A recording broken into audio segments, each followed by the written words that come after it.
Aqui no Âncora nós temos conversado cada semana sobre a vida do profeta Jeremias.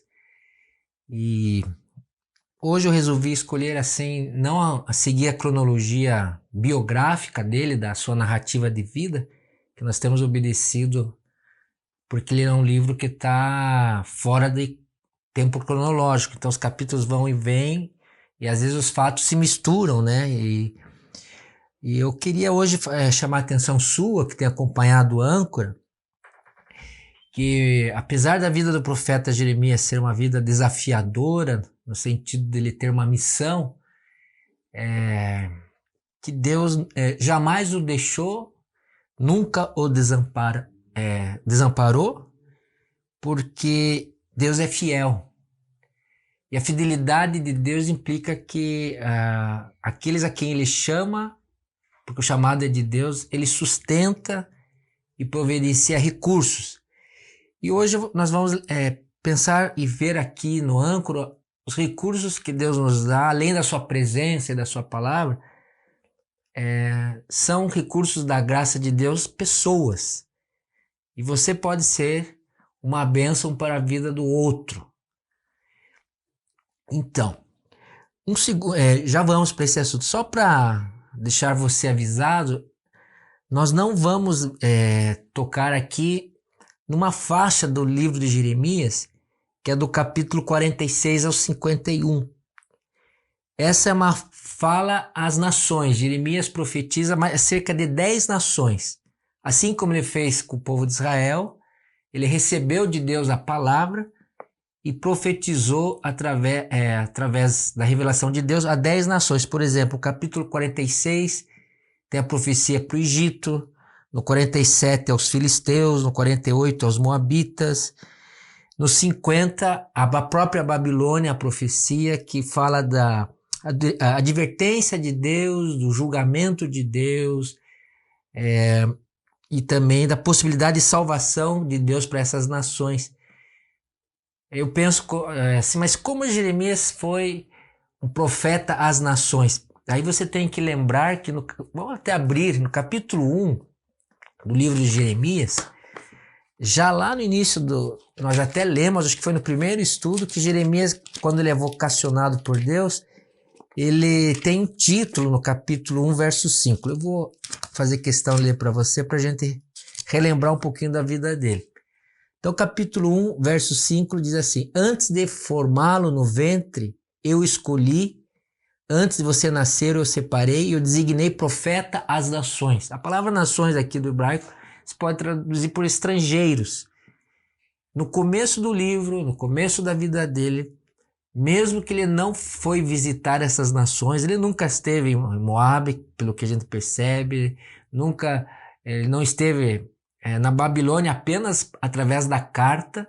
Então, entre essas 10 nações, no livro de Jeremias, o único lugar que chega a palavra de Jeremias foi através da carta, onde Seraías leva a carta de Jeremias. Isso está no capítulo 51, verso 64. A carta com as profecias é levada através de um emissário, Seraías. As outras nações, Jeremias nunca esteve, mas profetizou, escreveu e de alguma forma, que a gente não pode elucidar para você, Jeremias cumpriu essa palavra de Deus na sua vocação, no início do livro, que ele foi um profeta às nações. Não existe o evangelho etnocêntrico, né? Deus abençoa Israel para abençoar todas as nações com a sua palavra. E então, do capítulo 46 e 51, essas profecias das nações nós não vamos ver aqui no Âncora. Mas o que nós vamos ver hoje é que Deus usa pessoas como Jeremias, eu e você, para cumprir os seus bons propósitos às nações, às famílias, às pessoas, para trazer graça e vida. Então nós vamos iniciar assim, olhando um primeiro personagem, só citar. Eu acho que existe pelo menos 3 amigos no livro de Jeremias a favor dele. Não era tudo oposição, não era tudo vento contrário, não era todas as pessoas que o rejeitavam ou o ignoravam. Se você lembrar, Então, também vou fazer uma recapitulação. Lá no capítulo 26, um dos aprisionamentos do profeta, quando estavam prontos a decidirem a pena capital para ele, um dos primeiros aprisionamentos, apareceu uma pessoa que diz, versículo 24 do capítulo 26 de Jeremias. Mas Aicã, filho de Safã, protegeu Jeremias, impedindo que ele fosse entregue ao povo para ser executado. Esse Aicã aparece nessa parte primeira do livro, ele aparece como a graça de Deus evitando que o ministério e o trabalho de Jeremias terminasse cedo demais. Não tem explicação porque Aicã fez isso, mas aqui então está um primeiro nome que Deus traz alguém a nosso favor. Ele traz alguém que inesperadamente surge lembrando no contexto, de uma multidão enfurecida, que dá um conselho, dá uma direção e consegue tirar a ira, tirar a pena capital, a sentença de morte, que era o desejo do povo ao ouvir que Jeremias estava pregando que eles iriam sofrer um exílio. Então esse é o primeiro, e a gente não vai se deter muito nele. Mas eu quero me deter uma segunda pessoa que nós poderíamos considerar como recurso de Deus para a vida do profeta, porque se não há esses recursos da graça, o nosso coração desfalece, ele cai na desesperança. Então, Deus sabe da nossa condição, sabe da condição de Jeremias. Jeremias era um homem de comunhão com Deus, né? Durante 23 anos ele acordava pela manhã, a primeira questão da vida dele era entrar na comunhão com o Senhor para ouvi-lo e conseguir pregar aquilo que ele ouvisse como profecia, a advertência, o julgamento de Deus, a palavra de Deus. Mas em um desses momentos da vida, como nas nossas vidas, acho que você deve reconhecer isso, Deus usa pessoas, coloca como se fosse a mão dele na nossa trajetória, no nosso caminho. E coloca alguém, às vezes, de uma forma inesperada, surpreendentemente, você começa a perceber que Deus está usando aquela pessoa para o seu bem. Eu já notei muitos momentos na nossa vida em família, na minha vida pessoal, que às vezes a pessoa nem percebe, mas ela está sendo verdadeiramente as mãos de Deus naquele exato momento para me consolar e para me animar. É um estado de ânimo que vem porque nós conseguimos olhar para a face daquela pessoa, sermos gratos e reconhecer: Deus está respondendo a minha queixa. Então, louvado seja Deus, né? Porque Deus usa os seus instrumentos, usa pessoas como instrumentos abençoadores. Esse segundo amigo de Jeremias, que nós estamos chamando, ele é um etíope. E ele está entre o capítulo 38 e 39. Vamos ler o 38, versículo 5, primeiramente. Era um episódio da vida de Jeremias. O rei Zedequias respondeu: ele está em suas mãos. O rei não pode opor-se a vocês. Essa fala diz que quando Zedequias é confrontado com pessoas, com o povo, que estão cansados de Jeremias e das suas profecias contrárias ao êxito de Israel, pedindo arrependimento ao povo. Eles não querem. Então o rei, diplomaticamente, solta e eles podem fazer com o profeta aquilo que eles bem querem. Assim pegaram Jeremias e o jogaram na cisterna de Malquias, filho do rei, a qual ficava no pátio da guarda. Baixaram Jeremias por meio de cordas para dentro da cisterna. Não havia água na cisterna, mas somente lama, e Jeremias afundou na lama.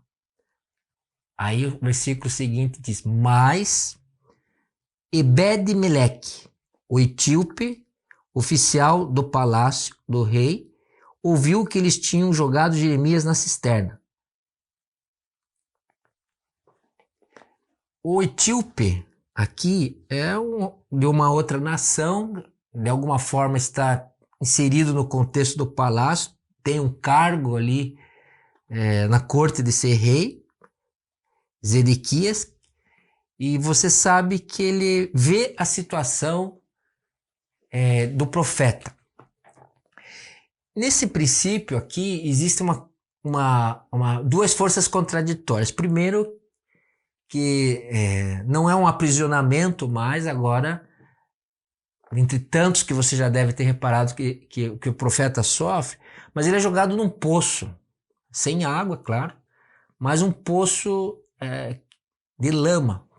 E quando a gente é jogado num poço, apesar de ele já é um profeta experimentado aqui no capítulo 38, e você começa a olhar e para baixo não tem saída, você está no fundo, está na lama. Essa é uma posição que nós não gostamos de enfrentar na nossa caminhada com o Senhor Jesus. Primeiro que nós não gostamos que tenha oposição sobre a nossa vida, não é? Muito menos que a gente seja mal entendido, mesmo mantendo a fidelidade, a integridade de caráter. Então, Jeremias não devia nada ao povo, não devia nada a esses oficiais. Ele cumpria o seu ministério de revelar o conselho de Deus, mas esse pessoal o coloca num lugar onde que acho que até é um símbolo de que ele está ali deixado para ser morrer. Ele fatalmente morreria porque não há comida, não há condição de sobreviver num poço fundo cheio de lama. E essa condição de estar mergulhado na lama é como quando a gente experimenta o fracasso total na nossa vida, aonde nós olhamos para nós, a nossa impotência, e olhamos para baixo, estamos afundando. Verdadeira sensação de angústia, de afundamento, de mergulhar na lama. Você pode pensar que aqui no texto é mais que uma metáfora, né? A gente tem essas metáforas nos Salmos. No fundo do abismo, clamamos a ti, ó Deus, diz o salmista. Das profundezas clamo a ti, ó Deus. Salmo 130, não é? Das profundezas clamo a ti, ó Deus. E entrar nas profundezas, ou estar atolado na lama, é uma situação que quem teme a Deus jamais espera que aconteça consigo. É uma situação que nós vamos para lá, jogados lá, né? Lançados lá. Não é uma situação que eu planto, que eu escolho, não é uma decisão moral que eu fiz errada. Aqui na vida de Jeremias é um lugar que eu sou lançado, é um buraco que eu não cavei. A gente pode lembrar que Daniel, que foi lançado na cova dos leões. Você pode lembrar de José do Egito, que é lançado também numa cisterna no deserto para os irmãos, ali esperando para não matá-lo. Jogaram ele num buraco e depois o venderam como escravo para o Egito. E nessa situação de estar afundando, é uma situação de risco total. Nós não temos condições de ir arranhando as paredes, as laterais desse poço e sair para a luz da vida. Não há condição de vida quando estamos num buraco. Não há como sair desse buraco. Para Jeremias é a sentença final, é o fim da vida, do ministério e das suas esperanças, né? Esse salmo que eu citei, e eu vou abrir agora, o Salmo 130, é um salmo de uma pessoa da história da igreja preferido, que escreveu um comentário sobre os salmos, que foi Agostinho, bispo de Hipona, né? Conhecido como Santo Agostinho. E esse salmo diz assim: nas profundezas clamo a ti, Senhor, ouve, Senhor, a minha voz. Estejam atentos os teus ouvidos às minhas súplicas. Se tu, soberano, Senhor, Registrasse os pecados, quem escaparia? Mas contigo está o perdão para que seja temido. Espero no Senhor com todo o meu ser, e na sua palavra ponho a minha esperança. O local, quando a lama está afogando você e parece que a gente aos pouquinhos vai afundando, vai afundando, vai afundando, o crente ele tem, não tem um eject dessa situação, não tem uma porta de emergência, não tem uma porta secreta, não tem algo automatizado que te tire da lama ou do buraco ou do fundo do poço, no caso do Jeremias. Mas esses personagens bíblicos, inclusive o Senhor Jesus, quando está na agonia do Getsemane, eles sabem o que fazer em situações cruciais, assim, situações profundamente abismais, de abismo, de buraco, de fundo do poço. Até a gente tem uma expressão, né, antiga, como é que você... Ah, estou no fundo do poço. O Salmo 130, que é um cântico e uma oração, diz que quem tem fé clama no fundo do poço. Se você olhar o contexto de Jeremias, não existe o registro da oração aqui, mas por certo, ele se entregou a Deus a quem ele servia. No fundo do poço, você clama ao Senhor Deus e entende que ele está atento às súplicas. E ele diz assim no versículo 2 do Salmo 130. Se tu, soberano Senhor, registrares o pecado, quem escaparia? Contigo está o perdão. Então, o soberano Senhor da oração do Salmo 130 é o Senhor que permitiu Jeremias entrar, ser jogado no buraco. É o Senhor que sabe a quantidade de lama que tem nesse buraco. O Senhor que sabe os nomes das pessoas que são os inimigos do profeta. E o profeta sabe que Deus está no controle porque ele é soberano. Você crê na soberania de Deus quando as coisas estão escuras? Não há luz nesse buraco, só lama. Ninguém quer ficar na lama. E eu e você não devemos ficar em silêncio na lama. Precisamos clamar ao Deus onde há o perdão, ao Deus onde há soberania. Espero no Senhor com todo o meu ser, e na sua palavra ponho a minha esperança. A nossa esperança é Deus e sua palavra. Então, clamar, orar, suplicar, pedir, explicar a Deus as razões da nossa queixa, expor as nossas emoções e afetos, mesmo que eles são intensos. Quem sabe Jeremias possa ter clamado um lamento de tristeza, se sentir injustiçado aqui, se sentir a sua indignação, a sua ira por estar passando mais uma situação de aprisionamento, que não foram poucas na vida dele. Mas a verdade é que Deus ali está. Nunca os deixarei, jamais os abandonarei. Palavra do Antigo Testamento, que é repetida no Novo Testamento, em Hebreus e em outros textos. É para você a sua esperança. No Salmo está escrito que eu coloco minha esperança em Deus e na sua palavra. Então o âncora tem estado nessas meditações sempre focando que existem buracos, existe poço cheio de lama, essa cisterna aqui. Existem situações onde nós vamos entrar que nos surpreendem pela profundidade, pela gravidade, pela dor, que a gente às vezes não entende nem os motivos de estar passando ou os porquês. Mas a boa notícia para você, para eu, para nós, é que não há buraco de profundidade cheio de lama mais profundo que possa existir, onde a mão do Senhor Deus não possa socorrer. Os ouvidos dele estão atentos a ouvir a nossa súplica. E ele, Deus, como soberano, é onipotente para visitar você a situação mais esdrúxula, mais esquisita, mais conflituosa, mais desesperançosa que você possa estar vivendo.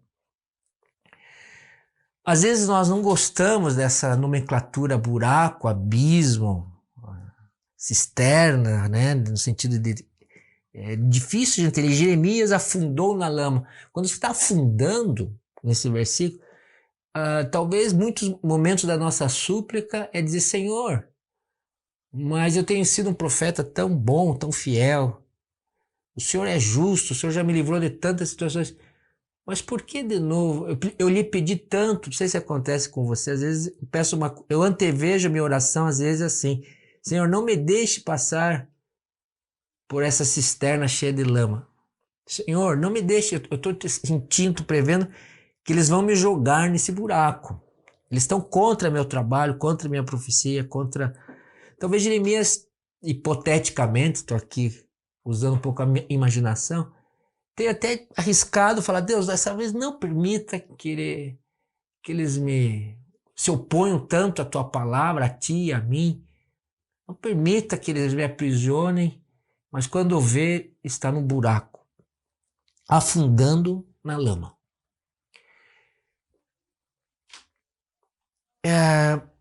E aí você já tinha orado: puxa, mas aconteceu comigo justamente o que eu não queria. Eu não queria estar afundando na lama, mas eu estou afundando na lama. Essa é a minha verdade.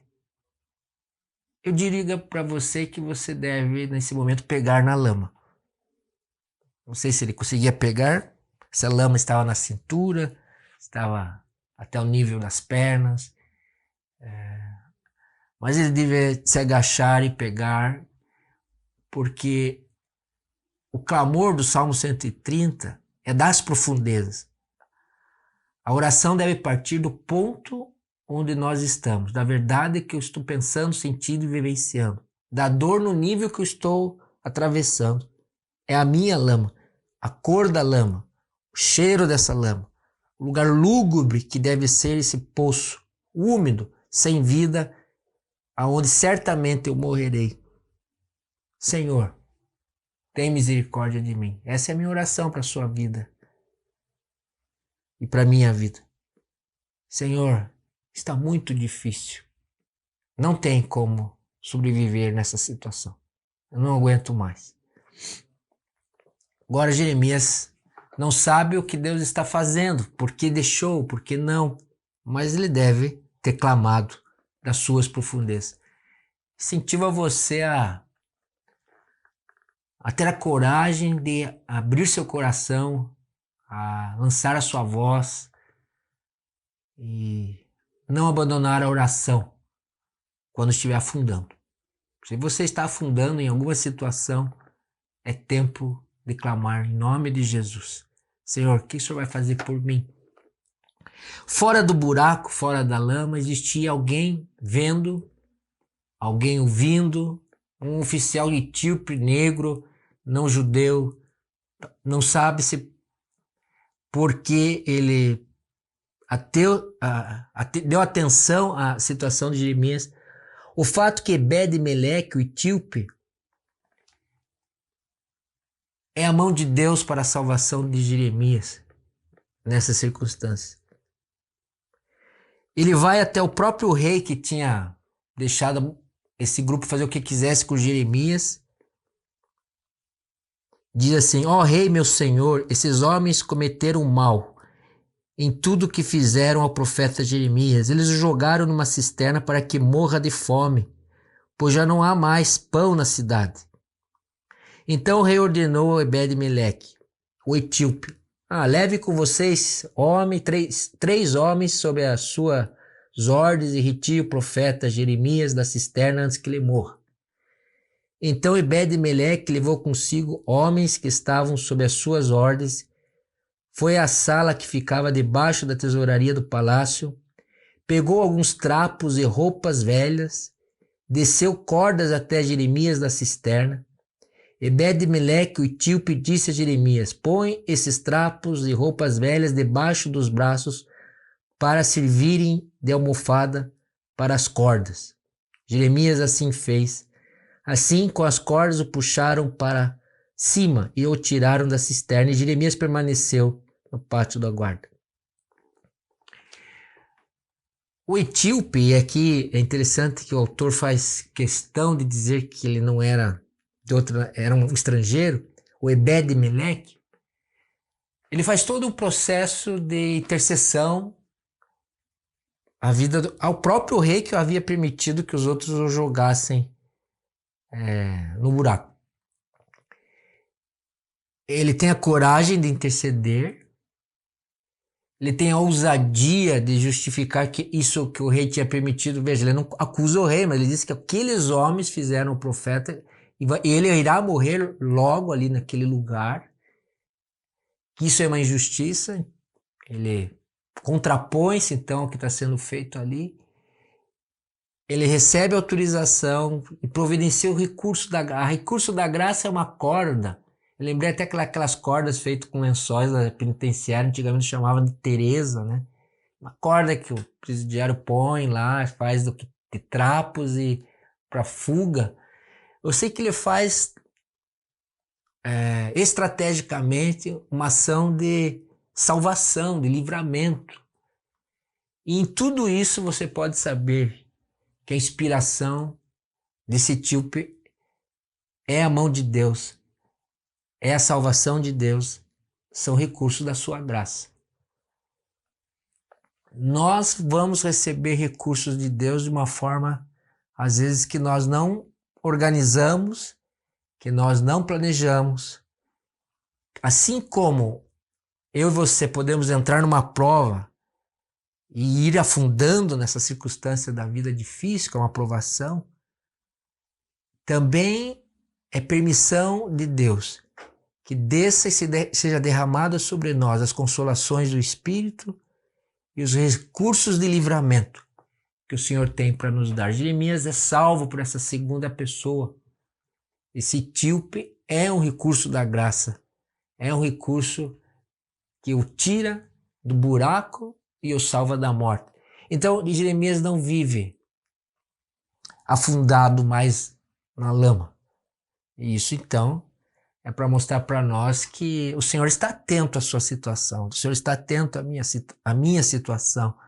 Ele sabe até onde nós podemos ir, ele sabe o que esperamos dele. O Salmo 130 diz que a nossa esperança é no Senhor e na sua palavra.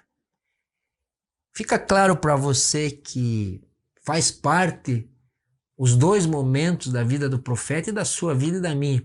Ser jogado às vezes no fundo de um lugar para afundar, a sensação então é de perdição, mas que nesse lugar, através da fidelidade de Deus, nós podemos clamar e Ele proverá para você e para qualquer um de nós, seus filhos, uma corda de salvação. Isso eu tenho esperado e tenho trazido a Deus, que Ele mande recursos que me tirem desse afogamento. Deve ser terrível nessa sensação de estar sufocando no meio dos nossos problemas e conflitos, não é? Esses amigos de Jeremias, esse etíope, ele recebe de Jeremias uma profecia.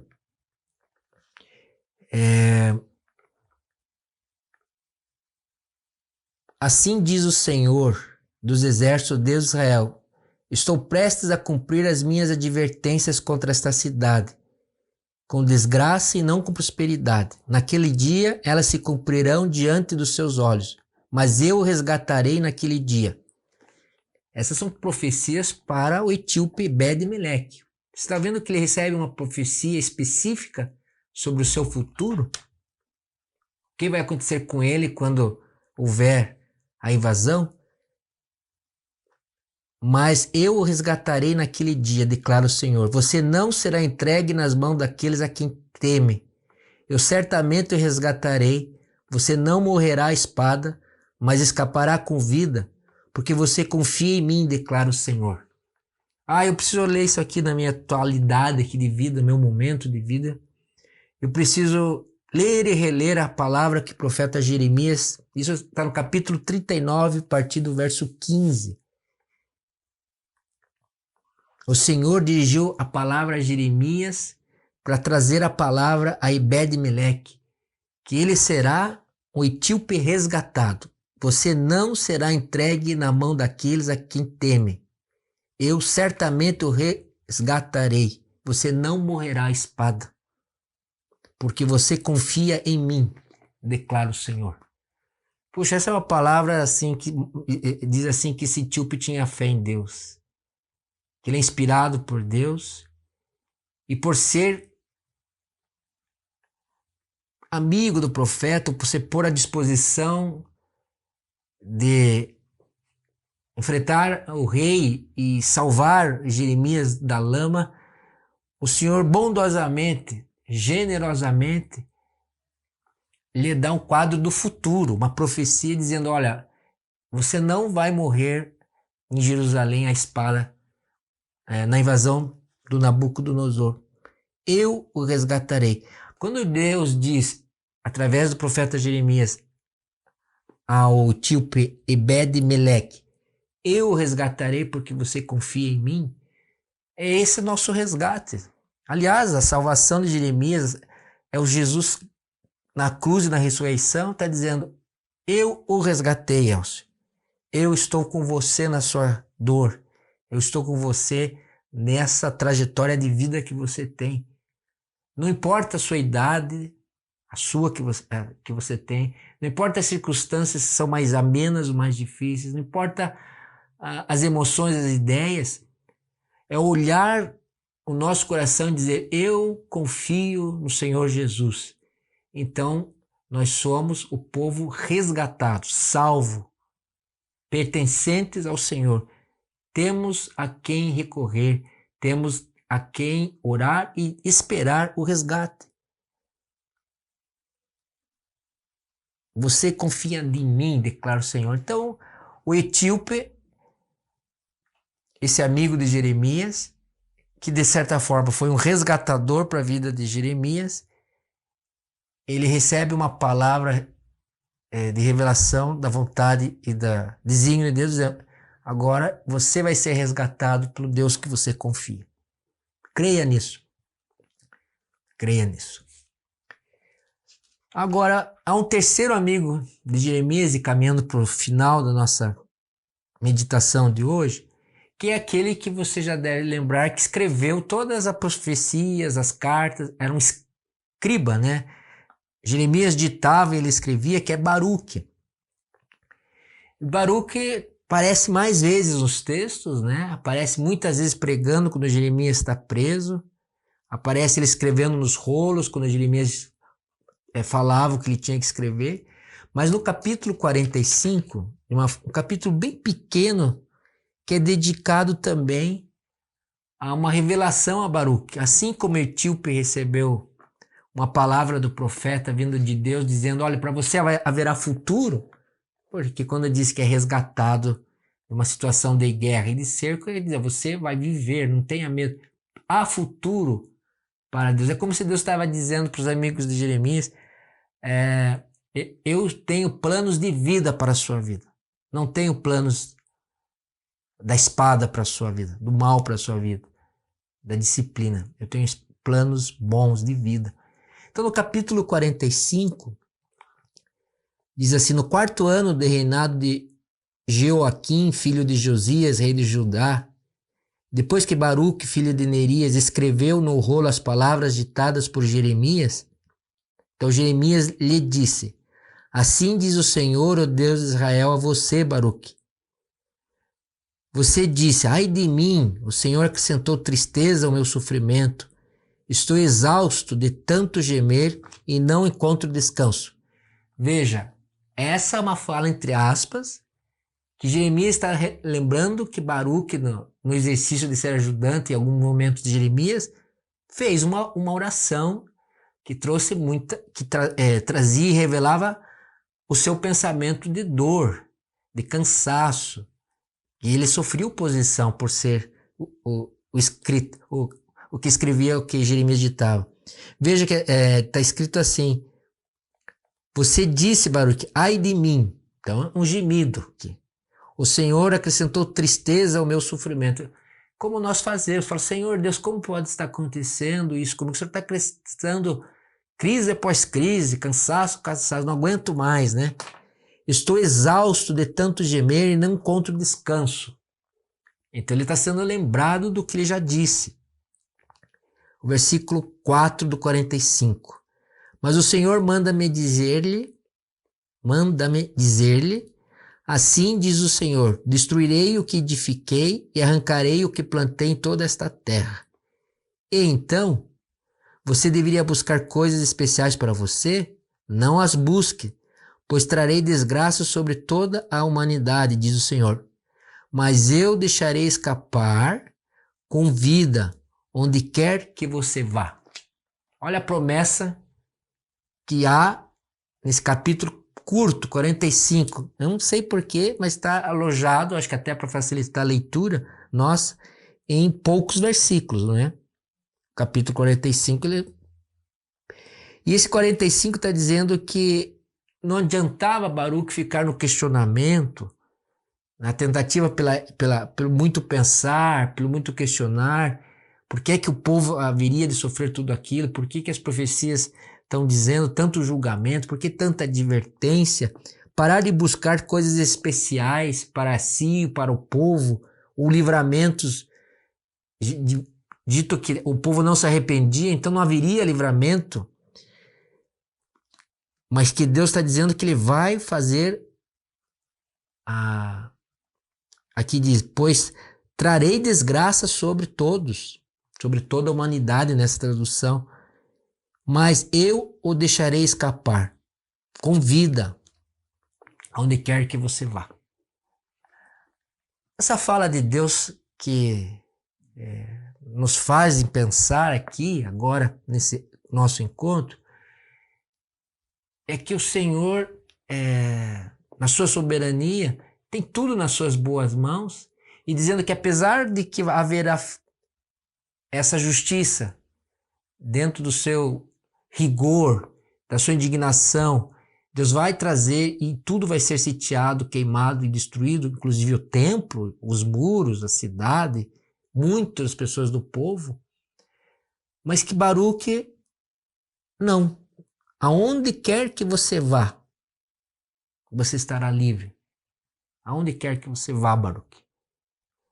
É uma promessa de livramento tremenda também, porque no cenário de destruição em massa, Baruque recebe de Deus o livramento.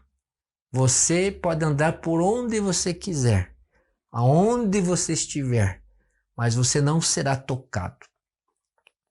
Vai escapar com vida, onde quer que você vá. A sua vida está preservada, está conservada.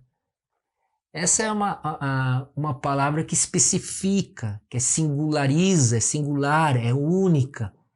É uma palavra dentro de tudo o contexto do mundo da época, das batalhas, desse império que Deus faz nascer para fazer justiça. Existe o Baruque que Deus diz a ele que ele vai receber essa proteção, esse livramento. Assim como Etíope, eles não vão sucumbir à espada, ou à fome, ou à peste, ou ao império babilônico, ou qualquer coisa que está se opondo a eles naquele momento. E quando você recebe uma palavra dessa e vê um livro tão grande, com tantos opositores a Jeremias, que o Senhor está escrevendo a história do povo e do profeta, e que esses personagens estão sendo abençoados com os recursos da graça, isso deve fazer com que nós entendamos que o registro da história geral, aqui mundial, né, porque a Babilônia está se levantando como um grande império e vai destruir o Egito, e vai destruir também Israel, que nessa história geral e macro, né, o Senhor conhece um etíope que fez cordas ali, uma corda de panos. O Senhor conhece como se fosse um escrivão, a gente chama escriba, mas que escreve as profecias e auxilia. O Senhor conhece a vida do profeta. O Senhor sabe quem é cada um dos personagens, do contexto, e sabe o que vai fazer por eles, por nós, por você, por eu. Então, é grande essa onisciência de Deus. Ela é completa, ela é perfeita. Então eu posso falar mesmo como o Salmo 130, né? Contigo está o perdão para que te temo. Então eu posso esperar na palavra. Eu posso esperar, ter esperança em quem Deus é, porque Ele é forte, soberano, e posso esperar na sua palavra. São detalhes da vida de um aqui, da outro lá. Deus conhece os detalhes do que você está passando aqui ou acolá. Ele sabe as suas circunstâncias, Ele sabe os seus desejos. Ele sabe quando nós estamos no buraco e está tudo escuro e que a gente não gosta desse espaço geográfico da lama. Ela é incômoda, ela dói, ela humilha, ela dá temor, dá medo. O que fica na minha forma mais pessoal de ver, é que Deus sofre conosco nesses tempos dos buracos. Nós temos um Deus que sofre conosco. E além de sofrer conosco, é um Deus que providencia os recursos da graça para nos tirar dessas situações, para nos fazer ter esperança e para atravessarmos essas situações acompanhados. Eu quero orar agora que você se sinta acompanhado por Jesus, porque Ele certamente está conosco. O seu Espírito é conselheiro, é consolador, é presença que nos faz ter coragem e força para atravessar cada dia aquilo que nós devemos atravessar e viver. Nós vamos parar aqui. A semana que vem, possivelmente, nós terminamos essa curta, passagem pela vida do profeta Jeremias, mas eu quero orar com você. Senhor Jesus, abençoe-nos, Senhor, na travessia que nós temos das nossas circunstâncias. Realimente o nosso coração com ânimo. Nós clamamos das nossas profundezas, como diz o salmista, e as nossas profundezas são nítidas para o Senhor as conhece, o Senhor sabe aquilo que estamos vivenciando, e nós pedimos, Senhor, que o Senhor nos dê, através da Tua graça, recursos para atravessarmos, Senhor, e também nos dê a capacidade de ver que o Senhor está perto daqueles que o temem e o buscam. E possamos também reconhecer, Senhor, que o Senhor vai colocar pessoas, vai enviar recursos através de pessoas que vão nos ajudar a permanecer na fé. Essa é a nossa oração em nome de Jesus. Amém. Fique firme, nos vemos a semana que vem, tá bom?